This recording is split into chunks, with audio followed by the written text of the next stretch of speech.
اللہ تعالیٰ جل شانہ نے قرآن مجید میں ارشاد فرمایا کہ جو اللہ سے ڈرے، تقوی اختیار کرے، ہم اس کے لیے راستہ نکال دیتے ہیں، اور جو اس پر بھروسہ کرے، وَمَن يَتَوَکَّلْ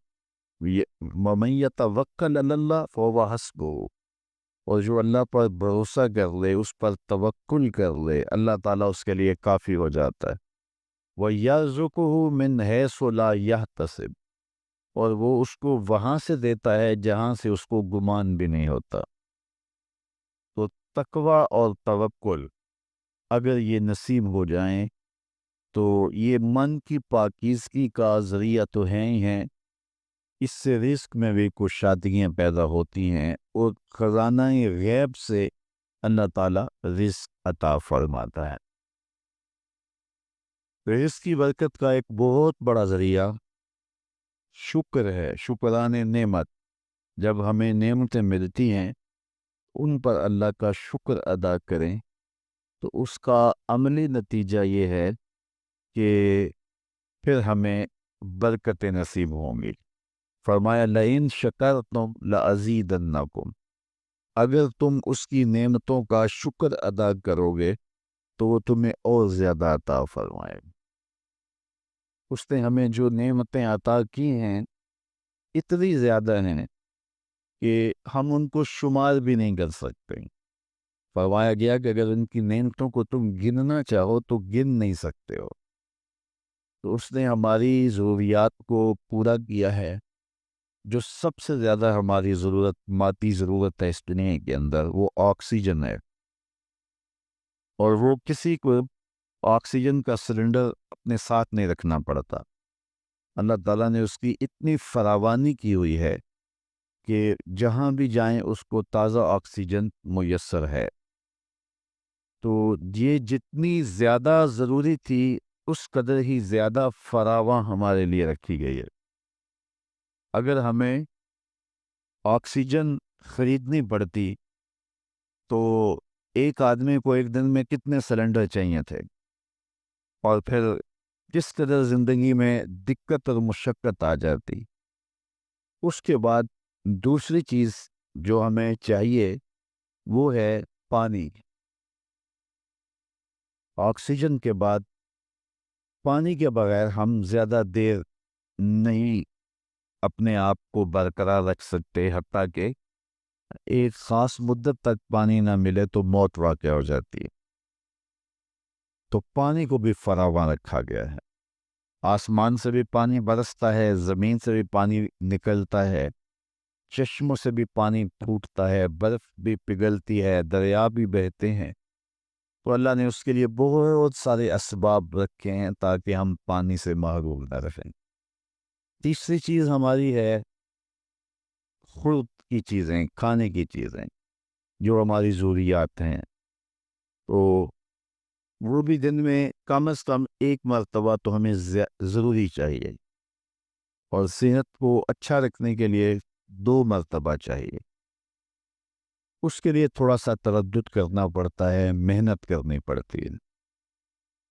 اس کے بعد پھر ہماری رہائشی ضرورتیں، ہمارے لباس کی ضروریات ہیں۔ تو جتنی ضرورت زیادہ اہم ہے ہماری، اس قدر ہی اس کا حصول آسان رکھا گیا۔ اور اللہ تعالیٰ نے ہماری یہ ضرورت آکسیجن ہے، اس کو اپنی جناب سے اتنا فراواں کر دیا کہ ہمیں اس کے لیے کوئی مشقت نہیں اٹھانا پڑتی۔ جس طرح ہمیں کھانے کے لیے تردد کرنا پڑتا ہے، پہلے اس کو کماؤ، پھر گھر لاؤ، پھر اس کے بعد اس کی تیاری کے مراحل ہیں، اگر یہ سب کچھ آکسیجن کے لیے ہمیں کرنا پڑتا تو زندگی کتنی کٹھن اور کتنی مشکل ہو جاتی۔ تو یہ اس کی کرم نوازیاں ہیں کہ اس نے ہمارے لیے اس کو آسان رکھا ہے۔ تو کہا اگر تم تقوی اختیار کرو اور اللہ تعالیٰ جل شانہ پر توکل اور بھروسہ کرو تو تمہیں وہ وہاں سے رزق دے گا جہاں سے تمہیں گمان بھی نہیں ہوگا۔ اللہ کے محبوب نے ارشاد فرمایا اگر تم اللہ پر توکل کرنے کا حق ادا کرو، وہ تمہیں ایسا رزق دے جیسا پرندوں کو دیتا ہے، کہ جب وہ صبح اپنے گھونسلے سے نکلتے ہیں تو خالی پیٹ ہوتے ہیں۔ انسان کو تو پتہ ہے کہ میں نے کمائی کے فلاں اڈے پہ جانا ہے، دکان پہ بیٹھنا ہے، فیکٹری میں جانا ہے، فلاں جگہ مزدوری کرنی ہے، لیکن ان کو کچھ پتہ نہیں ہوتا کہ ہم نے کہاں جانا ہے۔ لیکن فرمایا کہ جب صبح نکلتے ہیں تو خالی پیٹ ہوتے ہیں، اور جب واپس شام کو پلٹتے ہیں تو ان کے پیٹ بھرے ہوئے ہوتے ہیں۔ پھر جس کی جو ضرورت ہے اللہ اس کو وہ نصیب کرتا ہے۔ سارے پرندے ایک جیسی غذا نہیں لیتے، اسی طرح مختلف جو اللہ تعالیٰ نے مخلوقات پیدا کی ہیں ان سب کی اغذیہ ایک جیسی نہیں ہے۔ کچھ پرندے کچھ کھاتے ہیں، کچھ کھاتے ہیں، اللہ سب کو ان کی ضرورت باہم پہنچاتا ہے۔ بلکہ میں کہا کرتا ہوں یہ جو ہنس ہے یہ دنیا کے اندر لاکھوں کی تعداد میں، کروڑوں کی تعداد میں پائے جاتے ہیں، اور یہ سچے موتی کھاتے ہیں۔ اور ہم اگر کسی دوائی میں استعمال کرنے کے لیے ہمیں مطلوب ہو تو ہزاروں لاکھوں روپے دے کے ہم کسی سے لیں تو پھر بھی بعض کا یقین نہیں ہوتا کہ یہ خالص ہیں یا ناخالص ہیں۔ لیکن اس جانور کو اپنے پیٹ بھرنے کے لیے یہ موتی روزانہ صبح و شام چاہیے ہوتے ہیں، اور ایک جانور نہیں، دنیا کے اوپر کروڑوں ہیں، میرا رب ہر روز ہر ایک کی ضرورت کو پورا فرماتا ہے۔ تو جس کی جو ضرورت ہے وہ پوری ہوتی ہے۔ بن توکل پنچھی اڑ دے، خرچ نہ پلے زیرا ہو۔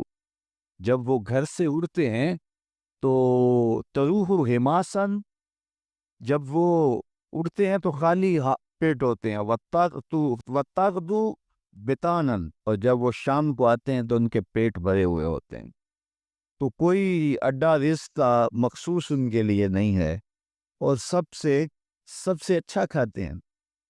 وہ جو امرود کا باغ ہوتا ہے اس میں اگر آپ دیکھنا ہو کہ سب سے اچھا میٹھا امرود کون سا ہے تو وہ ہوگا جس کو طوطے نے چونچ لگائی ہو، کیونکہ یہ سب سے اچھا پھل پورے باغ میں، ایک نہ ہوتا ہے ایکسپورٹ کوالٹی، یہ اس سے بھی بہتر کوالٹی لیتا ہے۔ تو اللہ تعالیٰ نے اس کے لیے سب سے اچھا رکھا ہوا ہے، تو اللہ نے یہ انتظام کیا ہوا ہے۔ تو فرمایا میرے حضور نے اگر تم اللہ پر توکل کرنے کا جو حق ہے اس کو ادا کر دو تو وہ تمہیں بھی ایسے ہی رزق عطا کرے جیسے پرندوں کو رزق عطا کرتا ہے۔ اگر توکل تمہیں نصیب ہو جائے۔ حضرت رابعہ بصریہ کہ ہاں مہمان آئے تو انہوں نے، خادمہ نے کہا حضرت مہمان آئے ہیں تو ان کے لیے کیا کیا جائے؟ کہا انہیں کھانا کھلاؤ۔ تو کہا کہ حضرت صرف ایک روٹی پڑی ہوئی ہے اور مہمان 4-5 ہے، کم از کم 8-10 روٹیاں چاہیے۔ تو فرمایا اچھا اس روٹی کو اللہ کی راہ میں خیرات کر دو۔ تو خیرات کر دیا گیا۔ تھوڑی دیر کے بعد دروازے پہ دستک ہوئی، من الباب، دروازے پہ کون ہے؟ کہا فلاں کا فرستادہ غلام ہوں، میرے آقا نے آپ کے لیے کھانا بھیجا ہے۔ خادمہ نے کھانا وصول کیا اور کپڑا اٹھایا، گنا تو 4 روٹیاں تھیں۔ تو خادم سے کہا جلدی جلدی اس کو واپس کر دو، اس کے آقا نے کسی اور گھر بھیجا ہوگا، یہ غلطی سے ہمارے گھر آ گیا۔ کھانا واپس کر دیا۔ پھر دروازے پہ دستک ہوئی، پوچھا من دق الباب، دروازہ کس نے کھٹکھٹایا؟ کہا فلاں کا فرستادہ غلام ہوں۔ خادمہ نے کھانا وصول کیا، حضرت رابعہ نے کپڑا اٹھایا تو گنا تو 6 روٹیاں تھے۔ کہا اس کے آقا نے کسی اور ہاں بھیجا ہوگا، یہ غلطی سے ہمارے گھر آ گیا۔ کھانا واپس کر دیا۔ پھر دروازے پہ دستک ہوئی تو پوچھا دروازے پہ کون ہے؟ کہا فلاں آقا کا بھیجا ہوا غلام ہوں، اور انہوں نے کہا یہ کھانا حضرت رابعہ کو دے کے آنا ہے۔ تو خادمہ نے وصول کیا، حضرت رابعہ نے کپڑا اٹھایا، گنا تو 10 روٹیاں تھیں۔ کہاں یہ کھانا ہمارا، اس کو رکھ لو اور مہمانوں کو کھلا دو۔ تو حضرت پہلے 2 بھی تو آپ کا انعام لیتے تھے اور اسی دہلیز پہ آئے تھے۔ کہاں میرے رب کا وعدہ ہے جو 1 دیتا ہے میں اس کو 10 دیتا ہوں۔ تو پہلے 4 روٹیاں تھی، پھر 6 روٹیاں تھی۔ میں نے کہا مالک 10 دے گا تو تیری بندی وصول کریں گے۔ تو اگر اس پہ توکل قائم ہو جائے، اس پہ بھروسہ قائم ہو جائے تو پھر یرزقہ من حیث لا یحتسب، وہ وہاں سے دیتا ہے جہاں سے بندے کو گمان بھی نہیں ہوتا۔ تو توکل اللہ پر قائم کیجئے گا، کاروبار ضرور کیجئے گا۔ توکل یہ ہے کہ آپ وہ کام ضرور کریں لیکن کہیں کہ یہ میرے کام کا نتیجہ نہیں مجھے مل رہا، یہ میرے اللہ کا فضل مجھے مل رہا ہے، تو پھر دیکھنا کہ اللہ تعالیٰ کیسے راستے کھولتا ہے کہ جب انسان اللہ کے فضل پر توکل قائم کر لیتا ہے تو پھر کام کاج ضرور کرتا ہے، لیکن اس کی زندگی کی جو ٹینشن ہے وہ ختم ہو جاتی ہے۔ بندہ کہتا ہے کہ یہ ہے تو میں کرتا ہوں، تو یہ نہیں ہوگا تو یہ نہیں ہوگا، بس وہ جتنا کر سکتا ہے وہ کرے، باقی چھوڑ دے اس پہ، تو پھر وہ خزانہ غیب سے نصیب فرمائے گا۔ اچھا، حضور علیہ السلام نے ایک اور چیز ارشاد فرمائی، بلکہ اپنی امت کے لیے دعا دی، اللہم بارک لامتی فی بکورہا، اے اللہ میری امت کے لیے صبحوں میں برکتیں ڈال دے۔ جو کام صبح کیے جاتے ہیں ان کاموں میں بڑی برکت ہے، جو کام جو ہے وہ دیر سے کیے جاتے ہیں، رات کو کیے جاتے ہیں، دوپہر کے بعد کیے جاتے ہیں، ان میں وہ برکات نہیں رکھی گئی جو حضور کی دعا سے صبح کے کاموں میں برکت رکھی گئی ہے۔ تو اس لیے آپ اپنے کام کاج میں جو ہے وہ صبح کو اس کا آغاز کیجئے، پھر دیکھنا کہ برکتوں کے قافلے کیسے اترتے ہیں، اس لیے کہ میرے حضور کی دعا کبھی مسترد نہیں ہوتی۔ اجابت کا صحرا، عنایت کا جوڑا، بلند بن کے نکلی دعائے محمد صلی اللہ علیہ وسلم، اللہم بارک لامتی فی بکورہا، اے اللہ میری امت کی صبحوں میں برکتیں ڈال دے۔ تو جو کام صبح کے وقت کیے جاتے ہیں اس میں برکت رکھی گئی ہے۔ اگر آپ چاہتے ہیں کہ ہم آسودگی حاصل کریں تو پھر اپنے کاموں کا آغاز صبح سے کیجیے۔ اللہ اکبر، اس کی برکات آپ کو نصیب ہوگی۔ اور ایک اور بات ارشاد فرمایا کہ جو چاہتا ہے کہ اس کی عمر میں برکت ہو اور اس کے رزق میں برکت ہو، دو چیزیں جو چاہتا ہے، جو یہ چاہے کہ اس کے رزق میں اور اس کی عمر میں برکت ہو، اور یہ ہر بندہ چاہتا ہے، تو میرے حضور نے فرمایا کہ وہ اپنے رشتہ داروں کے ساتھ سلوک اچھا کرے، صلہ رحمی کرے۔ بعض اوقات ہوتا ہے کہ وہ رشتہ داروں کا رویہ اچھا نہیں ہوتا۔ میں آپ کو بتاؤں کہ سب سے بہتر صدقہ کون سا ہے؟ سب سے بہتر صدقہ وہ ہے جو ناراض مفلس رشتہ دار کو دیا جائے، سب سے افضل صدقہ، کیونکہ اس میں نفس شامل نہیں ہوگا۔ بندہ کہے گا آپ شریکوں کو دیں، یہ پہلے ہمارے مخالف اور کھڑے ہو جائیں گے، لیکن کسی وجہ سے وہ مجبور گئے، مفلس ہو گئے۔ تو جو مفلس، مجبور، ناراض رشتہ داروں کو صدقہ دیا جائے، اس میں نفس درمیان میں کھڑا نہیں ہوتا، تو وہ صدقہ اللہ کو بڑا محبوب ہے اور وہ سیدھا سیدھا قبول ہوتا ہے۔ کہ جو یہ چاہے کہ میری عمر زیادہ ہو اور میرے رزق میں برکتیں ہوں، تو میرے حضور نے ارشاد فرمایا کہ وہ کیا کرے؟ وہ اپنے رشتہ داروں کے ساتھ اچھا سلوک کرے، صلہ رحمی کی تلقین کی گئی۔ اس سے آسودگی بھی نصیب ہوتی ہے اور یہ ایک اچھے معاشرے کی تشکیل کی ضمانت بھی ہے، اور اس سے رزق اور عمر میں برکتیں بھی نصیب ہوتی ہیں۔ اچھے اور صالح رزق کے لیے میں نے کل بھی ایک روایت آپ کے سامنے پیش کی تھی۔ ربی علماء نے لکھی کہ دو بھائی تھے، ایک کام کاج کرتا تھا، دوسرا حضور کے پاس بیٹھا رہتا تھا۔ تو اس نے آ کے شکایت کی کہ حضور یہ میرا بھائی ہے، یہ میرے ساتھ کوئی مدد نہیں کرتا، یہ آپ کے پاس ہی بیٹھا رہتا ہے۔ تو حضور نے فرمایا کہ شاید اللہ اس کے صدقے سے تجھے رزق دیتا ہو۔ تو جو دین کے لیے بھائی لگ جائیں، رشتہ داروں میں، اعزاء و اقربا میں، یا ویسے ہی طلباء کے لیے آپ اگر شامل ہو جائیں، تو پھر وہ آپ کے کاروبار میں، رزق میں برکت کا سبب و ذریعہ ہو جائے گا۔ ایک اور چیز حضور نے فرمائی، حل تنصرون و ترزقون الا بدعفائکم، فرمایا تمہیں جو رزق دیا جاتا ہے اور بعض امور میں تمہاری مدد کی جاتی ہے، اور مشکل حالات ہوتے ہیں، حالات ٹال دیے جاتے ہیں، میرے حضور نے فرمایا تمہیں پتہ ہے وہ کہ ایسا کیوں ہوتا ہے؟ حل تنصرون و ترزقون، تمہیں جو رزق بھی دیا جاتا ہے، بعض اوقات ایسا ہوتا ہے ایک بندہ بڑی محنت کرتا ہے، نتائج نہیں ملتے، ایک بندے کی تھوڑی محنت ہوتی ہے لیکن دروازے کھلتے چلے جاتے ہیں، مشکل میں پھنس جاتا ہے، کوئی ایسا سبب لگ جاتا ہے کہ راستے کھل جاتے ہیں۔ تو بندہ کہتا ہے کہ پتہ نہیں یہ کیا ہوا، تو حضور نے فرمایا کیا جانتے ہو حال تنظرون وترزقون، تمہاری یہ جو مدد ہوئی اور تمہیں جو رزق کی کشادگی عطا کر دی گئی یہ کیوں ہوئی ہے پتہ ہے؟ الا بدعفائکم، کہا تم معاشرے کے جن کمزور لوگوں کی مدد کی ہے یہ ان کی دعاؤں کا نتیجہ ہے۔ اپاہج، کمزور، لاچار، اراملہ، یتامہ، مساکین، یار جب کوئی شخص کسی یتیم کی مدد کرتا ہے اور ان کے گھر میں چولہا جلتا ہے تو عرش کا رب کتنا راضی ہوتا ہے۔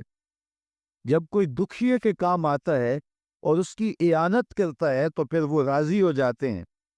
غریب پھنسے ہوئے ماں باپ، گھر بیٹی جوان ہو رہی ہے اور بڑھاپے کی طرف اس کا رخ ہو رہا ہے اور ان کے پاس ہمت نہیں ہے کہ ان بیٹی کو اٹھا سکیں، تو کوئی صاحب ثروت چپکے میں جا کے ان کی مدد کر دیتا ہے کہ تیری بیٹی میری بیٹی ہے اور اس کو تو نے گھر کی دہلیز سے اٹھانا ہے، تو پھر وہ ایک دم خوش ہو جاتا ہے اور آسودہ ہو کے اس کا انتظام کرتا ہے اس کی شادی کا۔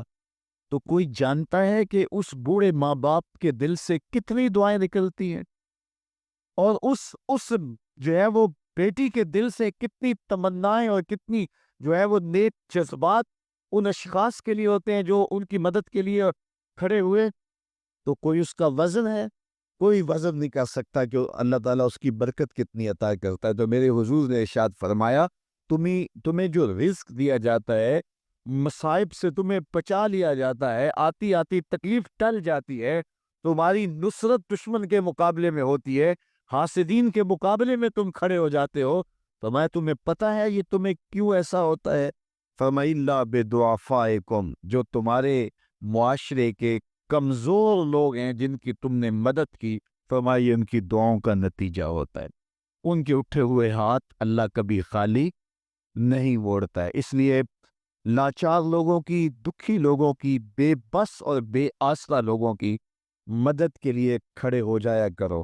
وہ کسی نے کہا تھا کہ بڑوں کی بڑی بڑی خدمتوں سے وہ سکون نہیں ملتا جو چھوٹے چھوٹے لوگوں کی چھوٹی چھوٹی خدمتوں سے مل جاتا ہے۔ بڑوں کی بڑی خدمتیں بھی کریں تو وہ راضی نہیں ہوتے، لیکن چھوٹوں کی چھوٹی چھوٹی خدمتیں، یار غریب کو تو پیار سے کھڑا کر کے اس کے پشت پہ شفقت کا ہاتھ پھیر دیں تو وہ سارا دن خوشی سے گزار دیتا ہے کہ آج جو ہے وہ فلاں صاحب نے مجھے تکریم دی ہے، مجھے عزت دی ہے۔ تو میرے حضور نے فرمایا کہ تمہاری جو مدد ہوتی ہے اور رزق دیا جاتا ہے یہ تمہارے کمزوروں کی وجہ سے اللہ تعالیٰ تمہارے اوپر کرم فرماتا ہے۔ اچھا، ایک اور ذریعہ رزق کے اضافے کا حضرت عبداللہ ابن مسعود رضی اللہ تعالی عنہ کی مرویات سے۔ یہ حضرت عبداللہ ابن مسعود جلیل القدر صحابی ہیں، ان کے ہاں بیٹیاں ہی بیٹیاں تھیں۔ اچھا، جب ان کا آخری وقت آیا اور یہ بڑے سخت بیمار ہو گئے تو نزع کی سی کیفیت طاری ہو گئی، تو حضرت عثمان غنی رضی اللہ تعالیٰ عنہ ان کا حال پوچھنے آئے۔ تو جب حال پوچھا، بیٹھے، گفتگو ہوئی، واپس چلنے لگے، تو حضرت عثمان غنی نے اشرفیوں کی 2 تھیلیاں نکال کے حضرت عبداللہ ابن مسعود کو پیش کی۔ تو انہوں نے کہا کہ مجھے تو اس کی ضرورت نہیں ہے، میں تو اس دنیا سے جا رہا ہوں، تو یہ مجھے کیوں دے رہے ہیں؟ تو حضرت عثمان نے کہا کہ یہ آپ کی بیٹیوں کے لیے، چونکہ آپ کی بیٹیاں ہی بیٹیاں ہیں تو یہ میں ان کے لیے پیش کر رہا ہوں، آپ کو تو واقعی ضرورت نہیں، دنیا سے جا رہے ہیں تو یہ ان کے لیے ہے۔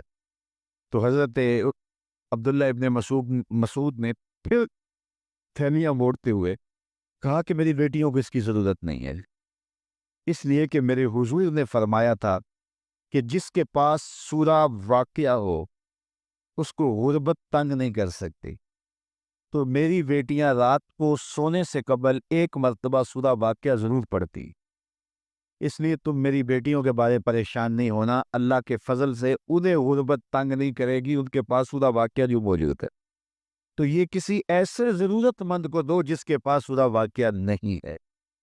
تو سورہ واقعہ کی تلاوت یقیناً رزق کی فراوانیاں اور رزق کی برکتیں حاصل کرنے کا ایک ذریعہ ہے، اور دروازے کھل جاتے ہیں اگر سورہ واقعہ کی تلاوت تسلسل کے ساتھ کی جائے۔ اس لیے اپنے معمولات میں سورہ واقعہ کو شامل کر لیجئے گا، اس کی برکات سے انشاءاللہ رزق کی فراوانیاں نصیب ہوتی ہیں۔ ایک اور ذریعہ رزق کا، اور یہ بہت آسان، شکا رجل الی رسول اللہ دیک المعیشت والفقر، حضرت سہل بن سعد السعدی رضی اللہ تعالی عنہ کی مرویات سے ہے۔ ایک شخص حضور کی خدمت میں حاضر ہوا اور اس نے کہا میں کثیر العیال ہوں، ذرائع آمدن بہت تھوڑے ہیں، میرے لیے کچھ ارشاد فرمائیے۔ بچے زیادہ ہیں، ذرائع آمدنی تھوڑے ہیں، تو میں مفلوق الحال ہوں۔ تو اس نے اپنے فقر کا، اپنی غربت کا حضور کے سامنے قضیہ رکھا۔ شکا رجل الی رسول اللہ دیک المعیشت والفقر۔ آقا کریم نے اس کو جو وظیفہ بتایا وہ بالکل آسان ہے، آپ سب کو پہلے یاد ہے، لیکن اس پہ عمل کرنے شروع۔ قال اذا دخلت الدار فسلم علی، کہا جب گھر جائے تو گھر میں داخل ہونے لگے تو گھر والوں کو السلام علیکم کہہ دیا کرو۔ یہ وظیفہ شروع کر لو کہ جب بھی گھر جاؤ السلام علیکم۔ اس کے بعد ایک مرتبہ سورہ اخلاص پڑھ دیا کرو، قل هو اللہ احد۔ یہ وظیفہ فرمایا تم نے شروع کر دینا ہے۔ جب بھی گھر جاؤ السلام علیکم یہ کہہ کے داخل ہو، پھر اس کے بعد قل هو اللہ احد ایک مرتبہ سورہ اخلاص پڑھ دیا کرو۔ اور میرے آقا نے فرمایا کبھی ایسا ہو کہ تو گھر جائے، گھر موجود نہ ہو، اہل خانہ کہیں گئے ہوئے ہوں، تو فرمایا عمل نہیں چھوڑنا، فسلم علیہ، پھر تو مجھے سلام کہنا، پھر تو مجھے سلام کہہ دینا۔ وہ صحابی فرماتے ہیں کہ میں نے یہ عمل شروع کر لیا، جب گھر جاتا السلام علیکم، اس کے بعد سورہ اخلاص پڑھ دیتا، بیٹھنے سے پہلے پہلے یہ کام کرتا۔ اور کبھی ایسا ہوتا میں گھر نہ جاتا، گھر والے گھر نہ ہوتے، پھر تو مجھے چائے چڑھ جاتا، پھر میں حضور کو سلام کہتا۔ اللہ اکبر۔ حضرت ملا علی قاری نے شرح شفا میں لکھا ہے، جو حضرت قاضی ایاز مالکی اندلسی علیہ رحمہ نے لکھا ہے شفا میں، کہ جب گھروں کو جاؤ تو حضور کو سلام کرو، تو اس کی شرح میں لکھتے ہیں حضور کو سلام کیوں کرو، تو وہ کہتے ہیں لِأَنَّ رُوحَهُ علیہ السلام موجود فی بیوت المسلمین، اس لیے کہ حضور کی روح کا فیضان مومنین کے گھر میں موجود ہوتا ہے۔ اللہ اکبر۔ اس لیے حضور کو سلام کرو۔ وہ کہتا ہے جب کوئی نہ ہوتا میں حضور کو سلام کرتا، وہ اپنے نام لیواؤں کو تنہا چھوڑتے کب ہیں، جہاں ہم دم نہ ہو کوئی وہاں سرکار ہوتے ہیں۔ تو کہا اس کے بعد سورہ اخلاص پڑھ دیتا، یہی میرا عمل رہا۔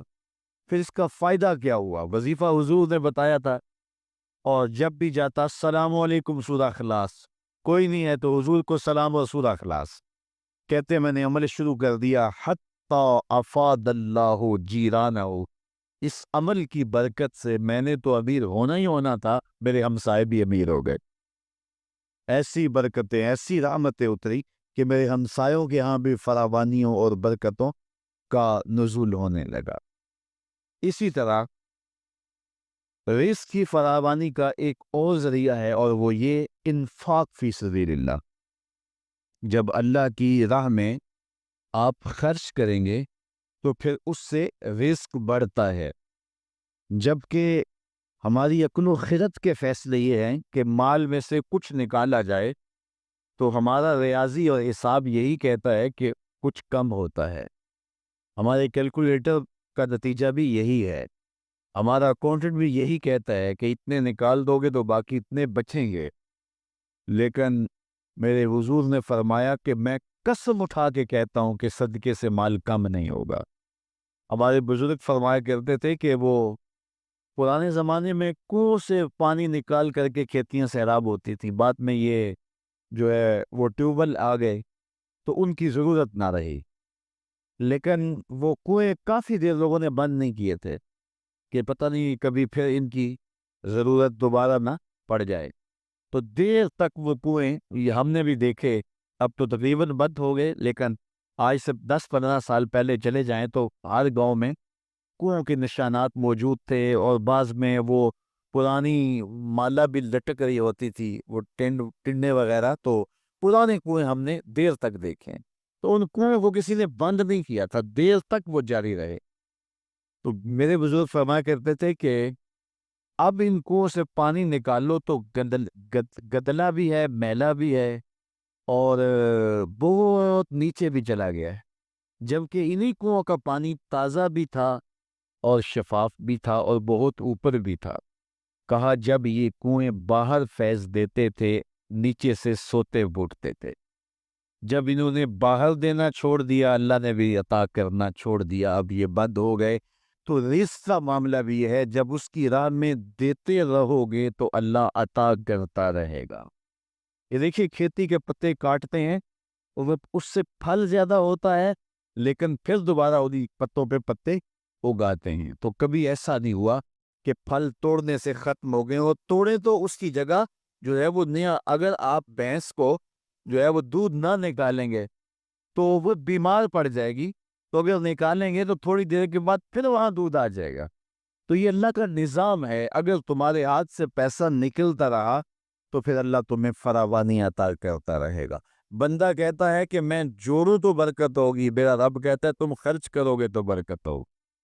تو اس لیے اس کی راہ میں خرچ کرتے رہنا، اس کی راہ میں دیتے رہنا رزق کی فراوانی کا سبب ہے۔ ایک اور وظیفہ میں آپ کو بتا دیتا ہوں، ہم اپنے جتنے بھی پیر بھائی ہیں سب کو تاکیداً کہتے ہیں کہ مالی مشکلات کے لیے اور گھریلو دیگر مشکلات کے لیے یہ وظیفہ پڑھا جائے، اور وہ یہ ہے کہ نماز مغرب کے بعد 21 مرتبہ سورۃ الکوثر کی ما بسم اللہ تلاوت کی جائے، اول آخر دوشی پڑھ لیا جائے، اور پھر 21 مرتبہ سورہ کوثر کی تلاوت کی جائے۔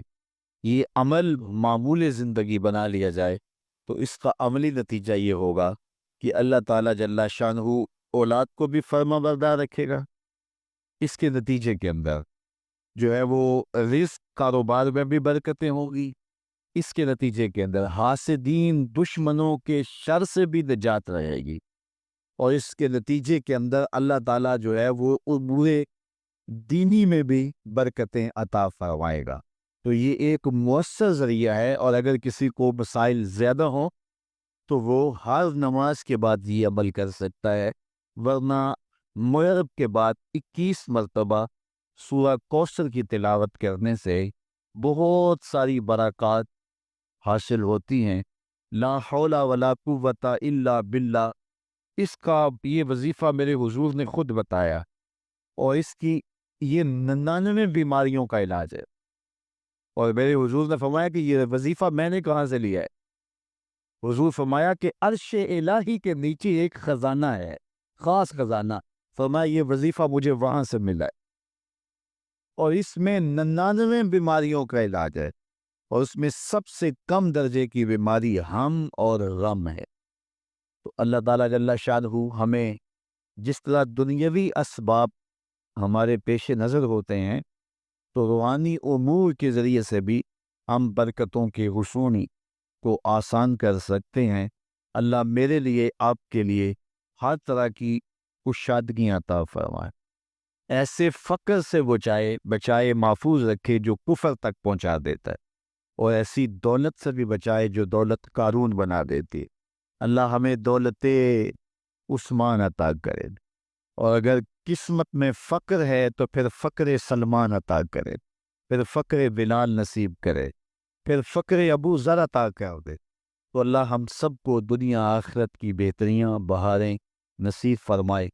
دعا کے لمحات اب قریب ہیں، جب بندے اللہ کے حضور ہاتھ اٹھا کے دعا مانگتے ہیں تو بندوں کے اٹھے ہوئے ہاتھ اللہ کبھی خالی نہیں موڑتا، دعا ہر صورت قبول ہوتی ہے، یا تو یہ کہ جو مانگا ہے وہ مل جاتا ہے، یا جو مانگا ہے وہ نہیں، اس کے بدلے میں کچھ اور عطا کر دیا جاتا ہے۔